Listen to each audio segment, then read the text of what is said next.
తమ్ముడు కూడా south Indian cultural association అంటున్నాడు కదా. సౌత్ ఇండియా అంటే కేరళ, కొంకణి, పలు రాష్ట్రాలు, వివిధ భాషలు ఉంటాయి. దాని గురించి తమ్ముడికి ఓ ఉత్తరం రాసి ఇచ్చాను. తన అభిప్రాయం, అవగాహన ఏంటో చెప్పాలని కోరాను. ఉత్తరంపై తన స్పందన కోసం ఎదురు చూస్తున్నా. తమ్ముడంటే పవన్ కళ్యాణ్, నాకంటే చిన్నోడు కదా, నేను వాణ్ణి తమ్ముడు అని పిలుస్తా. పవన్ నా ప్రియమైన వాడు అని ప్రజా గాయకుడు గద్దర్ అన్నారు.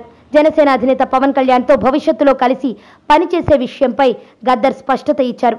రాష్ట్ర ఏర్పాటు కోసం ఓ పార్టీ పుట్టినట్లే పునర్నిర్మాణం కోసం మరో పార్టీ అవసరం ఉందన్నారు.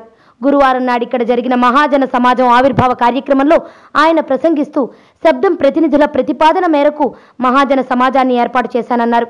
ప్రస్తుతానికి ఇది ప్రజా సంఘంగానే ఉంటుందని, త్వరలో మిగతా విషయాల్ని ప్రకటిస్తామన్నారు. ఈ సంఘానికి నేను గౌరవాధ్యక్షుణ్ణి, నా భార్య విమల గౌరవాధ్యక్షురాలు. దీని బాధ్యులే తీర్మానాలు, నిర్ణయాలు చేస్తారు అన్నారు.